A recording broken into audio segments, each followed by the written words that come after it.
యేసు ప్రభు చెప్పిన మాటలు ఏంటంటే కొన్ని మాటలు చాలా లోతైన అర్థాలతో ఉన్నాయి. అది ఏంటంటే కొండ మీద కట్టబడిన ఇల్లు మరుగే ఉండదు అని చెప్పాడు. అంటే కొండ మీద కట్టబడిన ఇల్లు ఉన్నదనుకోండి, అది అందరికీ కూడా కనిపిస్తుంది. మరుగే ఉండదని దాచబడదు, పబ్లిక్గా కనపడుతుంది.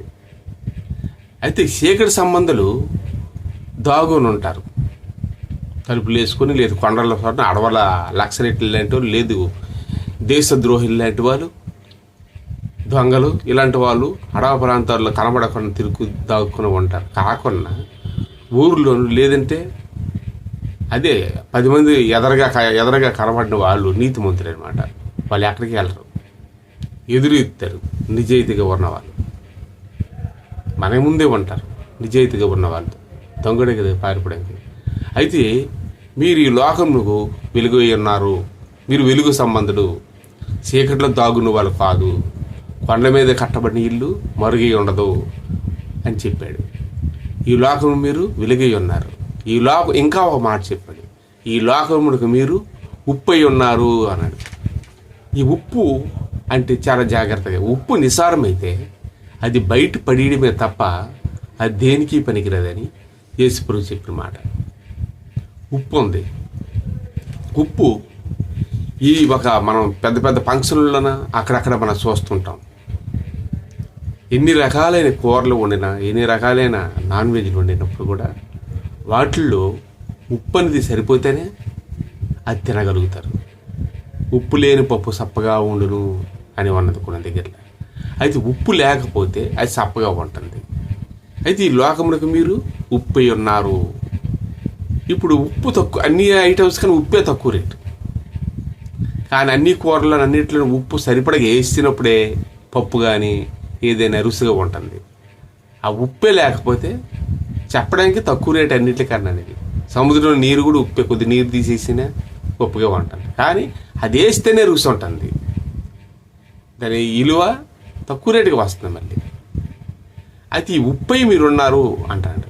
మీకు ఉచితంగా అనుగ్రహింపబడుతుంది దేవుని కృపావరం, దేవుని విధి.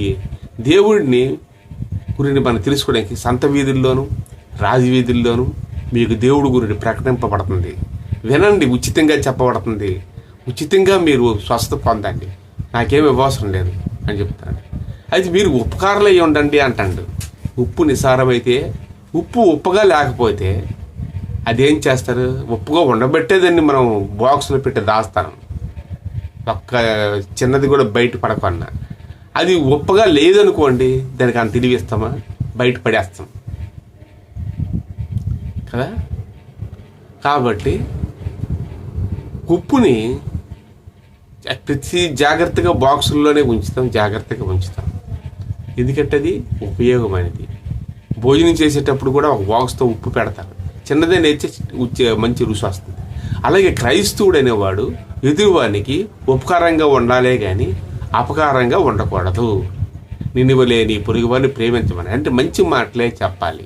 అది చాలామంది దేవుడి గురించి సువార్త చెప్పని చేస్తే వీళ్ళు లేదో అలా కొంపల్లో ముంచేసినట్టు, వాళ్ళేదో చంపించినట్టు కంగారు పడిపోయి పేడ నీరు జల్లడం, ఎన్నెన్నో విధాలుగాను చేయడం జనాలు చేస్తారు. కానీ వీళ్ళ వాళ్ళు అర్థం చేసుకోలేకపోతారు. యేసుప్రభు కూడా మనందరి క్షేమం గురించి యేసుప్రభు భూలోకానికి వచ్చాడు. అలాగే క్రైస్తవులు కూడాను యేసుప్రభుని నమ్మండి అంటున్నారు. మనం అది దేవుడు ఇది దేవుడిని కొన్ని వేలు ఖర్చు పెడతాను, మనకు వచ్చిన తక్కువ ఖర్చు ఎక్కువ. మన దేశంలో వేరే దేశాల్లోన పని చేసుకుంటారు, అక్కడ క్రమశిక్షణ. ఫ్రైడే ముస్లిం కంట్రీల్లోన ఫ్రైడే ప్రార్థనకి వెళ్తారు, ఆదివారం క్రైస్తవులు వెళ్తారు. కానీ వీళ్ళు ఏమైనా కొబ్బరికాయలు అవి ఎంత పండుగ ఇవన్నీ ఉల్లిపాయ కోడిగుడ్లు దగ్గర చూట్టి అవి ఇవి మూఢనమ్మకాలకు పంపించి చేసి ఉండవు. వీళ్ళు ఖర్చు తక్కువ. అందుకని ఇక్కడ ఏంటంటే ఖర్చు తక్కువ కాబట్టి ప్రతి మనిషి ఆపేయ బ్రతుకులుతున్నారు. అజ్ఞానాన్ని విడిచిపెడతారు, మూర్ఖత్వాన్ని విడిచిపెడతారు. అప్పుడు అన్నీ అడ్జస్ట్మెంట్ అవుతుంది. దేవుడు నమ్మడం వల్ల మనశ్శాంతి వస్తుంది, ఆరోగ్యం వస్తుంది. డాక్టర్ ఖర్చు కూడా తక్కువే. అలాగే స్వస్థ పొందిన వాళ్ళు ఎంతమందో యేసుప్రభుని ఈరోజు నమ్ముతారంటే ఉపకారమే జరుగుతుంది, అపకారం కాదు. అలాగే ఈ లోకమునకు మీరు ఉప్పై ఉన్నారు అంటే మీరు ఉపకారంగానే ఉండాలి. ఎదుటివానికి మిమ్మల్ని చూసి ఈ మీ సతక్రియలు అనుజుని ఎదుట ప్రకాశించనివిడి అన్నాడు కొన్ని దగ్గరలో. మొత్తం సువార్త 5లో ఉంటారు ఇవన్నీ కూడాను. మన సతక్రియలు, మనం చేసిన పనులు, మంచి పనులు అనుజుని వెళ్తే దేవుని తెలియని వాళ్ళు ఎదుట మీరు ప్రదర్శించండి అంటాడు. వాళ్ళు ఎదుట ఓహో పలానా క్రైస్తవుడు చాలా మంచోడయ్యా. ఎందుకంటే మనం బూతులు ఆడకూడదు, లేదంటే తప్పుడు మాట్లాడకూడదు, ఏవీ చెప్పకూడదు. ఎంత బ్రతికినా నీతి కోసమే బ్రతకాలి. ఇక్కడ నీతి కోసం మనం యేసేపు గురించి మనకు తెలుసు. యేసేపు కళ్ళకి అర్థాలు చెప్పిన ఐగుప్తుల రాజు దగ్గర వాళ్ళ అన్నలు ముందు నూతిలో పడేస్తారు. అన్నలు పడిస్తే వాళ్ళు ఐగుప్తుల రాజులకి తీసి ఆ నూతిలో పడేసిన నమ్మేస్తారు కూడా. ఐగుప్తుల రాజు వాళ్ళు కొనుక్కొని ఆయన తీసుకెళ్ళి బానిసరకంగా వాడతాడు. అయితే ఆయన జ్ఞానం కళ్ళకి ప్రతిదానికి అర్థాలు చెప్పేవాడు ఆయన.